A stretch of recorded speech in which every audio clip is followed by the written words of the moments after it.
നമസ്കാരം പ്രിയപ്പെട്ട പ്രേക്ഷകരെ, എല്ലാവർക്കും നല്ലൊരു ദിവസം ആശംസിക്കുകയാണ്. വീണ്ടും മലയാളി വാർത്തയിലേക്ക് ഏവർക്കും സ്വാഗതം. വാർത്തകളിലേക്ക് കടക്കുകയാണ് നമ്മൾ. UDF സർക്കാരിൻ്റെ ഇന്ദിരാ ഗ്യാരണ്ടിയിൽ കീറാമുട്ടിയാണ് KSRTCയിൽ വനിതകൾക്കുള്ള സൗജന്യ യാത്ര എന്ന ഒരു ആരോപണം അല്ലെങ്കിൽ ഒരു നിഗമനത്തിലേക്ക് കാര്യങ്ങൾ എത്തിക്കൊണ്ടിരിക്കുകയാണ്. എന്തുകൊണ്ട് അങ്ങനെ പറയുന്നു എന്നൊരു ചോദ്യവും കൂടി നിലവിൽ ശക്തമാകുന്നുണ്ട്.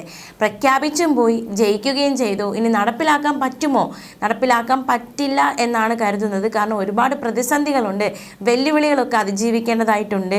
അതിനെല്ലാം അതിജീവിച്ച് ഈ ഒരു പ്രഖ്യാപനം നടപ്പിലാക്കാൻ സർക്കാരിന് സാധിക്കുമോ എന്ന ചോദ്യമാണ് നിലവിൽ ഉയരുന്നത്. ജൂൺ 15 മുതൽ ഇത് നടപ്പാക്കുമെന്നാണ് പറഞ്ഞിരിക്കുന്നത്. 10 ദിവസങ്ങൾ മാത്രമേ ഇനി ബാക്കിയുള്ളൂ. അപ്പോൾ ഇത് നടപ്പിലാക്കുമ്പോൾ ഏത് രീതിയിലാണ് നടപ്പിലാക്കുക? ഇനി അഥവാ നടപ്പിലാക്കിയില്ലെങ്കിൽ ഈ സർക്കാരിനെ സംബന്ധിച്ച് ഏറ്റവും വലിയ പ്രതിഷേധവും നേരിടേണ്ടി വരും. വലിയൊരു വാഗ്ദാനമായിരുന്നു, ഒരുപാട് സ്ത്രീ വോട്ടർമാരെ സ്വാധീനിച്ച വാഗ്ദാനമായിരുന്നു. അത് നടപ്പിലാക്കിയില്ലെങ്കിൽ സ്ത്രീ വോട്ടർമാരുടെ ഭാഗത്തു നിന്ന് വലിയ രീതിയിലുള്ള പ്രതിഷേധം ഉറപ്പായിട്ട് നേരിടേണ്ടി വരും. അതേസമയം KSRTCയിൽ വനിതകൾക്കുള്ള സൗജന്യ യാത്ര എങ്ങനെ നടപ്പാക്കുമെന്നതിൽ ഇന്ന് ചേരുന്ന ക്യാബിനറ്റ് യോഗം തീരുമാനമെടുക്കും. ഓർഡിനറി ഫാസ്റ്റ് പാസഞ്ചറുകളിൽ പദ്ധതി നടപ്പാക്കാനാണ് നീക്കം. ഇതിനായി 90 കോടി രൂപയാണ് വേണ്ടത്. ഇത് എങ്ങനെ കണ്ടെത്തുമെന്നതടക്കം ക്യാബിനറ്റ് ചർച്ച ചെയ്യും. മാത്രമല്ല മറ്റൊരു കാര്യം കൂടി ഇന്നത്തെ ക്യാബിനറ്റിൽ ചർച്ച ചെയ്യും. നവീൻ ബാബുവിൻ്റെ മരണത്തിൽ അന്വേഷണം CBIക്ക് വിടുന്നതിൽ ക്യാബിനറ്റ് ഇന്ന് തീരുമാനമെടുക്കും.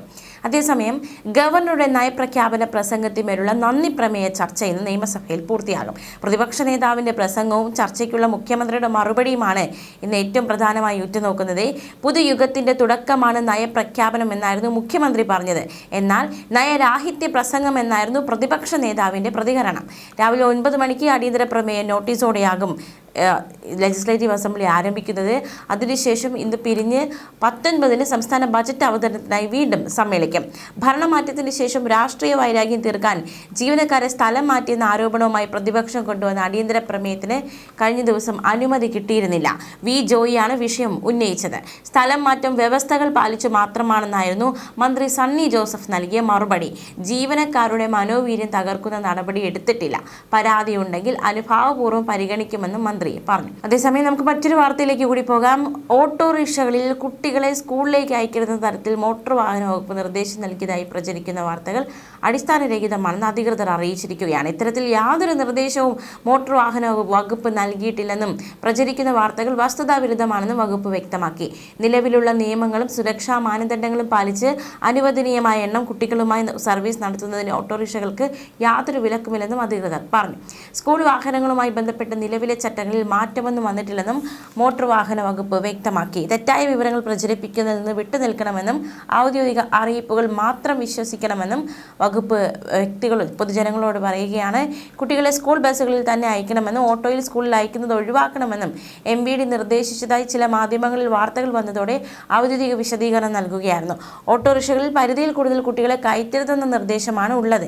ഇത് അപകടങ്ങൾക്ക് കാരണമാകുമെന്നും MVD വ്യക്തമാക്കിയിട്ടുണ്ട്. അതേസമയം സംസ്ഥാനത്ത് ഉടൻ 28 ഓട്ടോമേറ്റഡ് വെഹിക്കിൾ ടെസ്റ്റിംഗ് സ്റ്റേഷനുകൾ ആരംഭിക്കുമെന്ന് ഗതാഗത വകുപ്പ് മന്ത്രി CP ജോൺ തിരുവനന്തപുരത്ത് തൈക്കാട് പോലീസ് ട്രെയിനിംഗ് കോളേജിൽ നടന്ന 17ാമത് batch assistant motor vehicle inspector ട്രെയിനികളുടെ പാസിംഗ് ഔട്ട് പരേഡിൽ അഭിവാദ്യം സ്വീകരിച്ച് സംസാരിക്കുകയായിരുന്നു മന്ത്രി. വാഹനങ്ങളുടെ ഫിറ്റ്നസ് പരിശോധനയ്ക്കായി ഓരോ ജില്ലയിലും ഓട്ടോമേറ്റഡ് മെഷീൻ നിയന്ത്രിത ഔട്ട്സോഴ്സ് പിന്തുണയുള്ള 2 ATS വീതമായിരിക്കും സ്ഥാപിക്കുന്നത്. വാഹന ഫിറ്റ്നസ് പരിശോധനയിൽ പരമ്പരാഗത രീതികൾക്ക് പകരം മെഷീൻ അധിഷ്ഠിത സംവിധാനങ്ങളിലേക്കാണ് മാറ്റം. അതേസമയം നിർണായകമായ തീരുമാനങ്ങളാണ് സർക്കാർ അല്ലെങ്കിൽ അതാത് വകുപ്പുകളിലെ മന്ത്രിമാർ സ്വീകരിച്ചുകൊണ്ടിരിക്കുന്നത്. അതേസമയം സംസ്ഥാനത്തിന്റെ നിലവിലെ സാമ്പത്തിക സ്ഥിതിയെക്കുറിച്ചുള്ള ധവളപത്രം ഇന്ന് നിയമസഭയിൽ വയ്ക്കും. KM ചന്ദ്രശേഖർ അധ്യക്ഷനായ സമിതി തയ്യാറാക്കിയ ധവളപത്രത്തിൽ സാമ്പത്തിക പ്രതിസന്ധികളുടെ പരിഹാര നിർദ്ദേശങ്ങളും ഉണ്ടാകും. രാവിലെ 8-ന് ചേരുന്ന മന്ത്രിസഭാ യോഗം ധവളപത്രത്തിന് അന്തിമ അംഗീകാരം നൽകും. മുൻ ക്യാബിനറ്റ് സെക്രട്ടറി KM ചന്ദ്രശേഖർ അധ്യക്ഷനായ വിദഗ്ധ സമിതിയാണ് സംസ്ഥാനത്തിന്റെ സാമ്പത്തിക സ്ഥിതി പരിശോധിച്ച് ധവളപത്രം തയ്യാറാക്കിയത്. Centre for development studies director D Veeramani, മുൻ CDS ഡയറക്ടർ D നാരായണ എന്നിവർ സമിതിയിലെ മറ്റംഗങ്ങളായിരുന്നു. ധനവകുപ്പ് അഡീഷണൽ ചീഫ് സെക്രട്ടറി KR ജ്യോതിലാലാണ് സമിതിയുടെ കൺവീനർ. അതേസമയം സംസ്ഥാനത്തിന്റെ സാമ്പത്തിക സ്ഥിതിയെക്കുറിച്ച് അധികാരത്തിലെത്തിയാൽ ധവളപത്രം പുറത്തിറക്കുമെന്നത് UDFന്റെ തിരഞ്ഞെടുപ്പ് വാഗ്ദാനങ്ങളിൽ ഒന്നായിരുന്നു. സർക്കാർ രൂപീകരണത്തിന് പിന്നാലെ ധനവകുപ്പിന്റെ ചുമതല കൂടി വഹിക്കുന്ന മുഖ്യമന്ത്രി VD സതീശൻ ഇക്കാര്യം ഔദ്യോഗികമായിട്ടാണ് പ്രഖ്യാപിച്ചത്. കഴിഞ്ഞ 10 വർഷത്തിനിടെ സംസ്ഥാന സർക്കാരിന്റെ വരുമാന ചെലവ് കണക്കുകൾ, വരുമാന ചോർച്ച, നികുതി പിരിവിലെ വീഴ്ചകൾ തുടങ്ങിയ വിഷയങ്ങളെക്കുറിച്ചുള്ള വിശദമായ വിലയിരുത്തലുകൾ ധവളപത്രത്തിൽ ഉൾപ്പെടുത്തിയിട്ടുണ്ടെന്നാണ് വിവരം.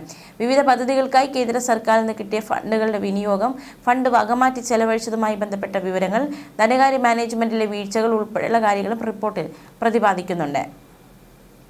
അതേസമയം അധികാരമേറ്റ് 1 മാസം പോലും തികയും മുമ്പ് ഉയർന്ന ബന്ധു നിയമന വിവാദം കോൺഗ്രസിന് തിരിച്ചടിയാകുന്നു. വൈദ്യുതി മന്ത്രി സണ്ണി ജോസഫ് സഹോദരി ഭർത്താവിനെ അഡീഷണൽ പ്രൈവറ്റ് സെക്രട്ടറി ആക്കിയതിൽ വിമർശനവുമായി യാക്കോബായ സഭ നിരണം ഭദ്രസനാധിപൻ ഗീവർഗീസ് മാർ കൂറിലോസ് രംഗത്തെത്തി. ജനങ്ങൾ ഇപ്രാവശ്യം വോട്ട് ചെയ്തത് സമഗ്ര മാറ്റത്തിനായിരുന്നു, ഒരു കാലിലെ മന്ത് മറ്റേ കാലിലേക്ക് മാറ്റുവാനായിരുന്നില്ല എന്നാണ് കൂറിലോസിന്റെ ഫേസ്ബുക്ക് പോസ്റ്റ്. തുടക്കത്തിൽ തന്നെ വിവാദമായ ബന്ധു നിയമനം സ്വജന പക്ഷപാതം തന്നെയാണ്. ബന്ധു നിയമനം പ്രതിഷേധാർഹമെന്ന് യാക്കോബായ മെത്രോപൊലിറ്റ വ്യക്തമാക്കി. മാറ്റത്തിന് വോട്ട് ചെയ്ത ജനത്തെ പരിഹസിക്കുന്നതാണ് നടപടി ഉടൻ പിൻവലിക്കണമെന്ന് ജനങ്ങൾ പ്രതീക്ഷിക്കുന്നു. തിരഞ്ഞെടുപ്പ് കാലത്ത് UDFനെ പരസ്യമായി പിന്തുണച്ചയാളാണ് ഗീവർഗീസ് മാർ കൂറിലോസ്. നിലവിലെ ഭരണത്തിൽ മാറ്റം വേണമെന്നുള്ള അദ്ദേഹത്തിന്റെ തുറന്ന പരാമർശം ഏറെ ശ്രദ്ധിക്കപ്പെട്ടതാണ്. സഹോദരി ഭർത്താവിനെ പേഴ്സണൽ സ്റ്റാഫാക്കിയ വിവാദം പ്രതിപക്ഷ നിയമസഭയിൽ ഉന്നയിച്ചിട്ടും മന്ത്രി സണ്ണി ജോസഫ് വലിയ രീതിയിലുള്ള പ്രതികരണം നടത്തിയിരുന്നില്ല. ജീവനക്കാരെ കൂട്ടത്തോടെ സ്ഥലം മാറ്റുന്നുവെന്ന അടിയന്തര പ്രമേയ നോട്ടീസിനിടെയായിരുന്നു ബന്ധു നിയമനം പ്രതിപക്ഷം ഉയർത്തിയത്. പ്രതികാരത്തോടെ ജീവനക്കാരെ സ്ഥലം മാറ്റുന്നുവെന്ന് പ്രതിപക്ഷ നേതാവ് ആരോപിച്ചപ്പോൾ എല്ലാം സ്വാഭാവിക മാറ്റമെന്നായിരുന്നു സണ്ണി ജോസഫ് നൽകിയ വിശദീകരണം. അതേസമയം മറ്റൊരു വാർത്ത കൂടി. വടകര കാഫിർ സ്ക്രീൻഷോട്ട് വിവാദ കേസിൽ പുനരന്വേഷണത്തിനായി പ്രത്യേക അന്വേഷണ സംഘത്തെ നിയോഗിച്ച് ആഭ്യന്തര വകുപ്പ് ഉത്തരവിറക്കി. കോഴിക്കോട് റൂറൽ SP മേൽനോട്ടത്തിൽ 7 അംഗ സംഘമാണ് കേസ് അന്വേഷിക്കുക.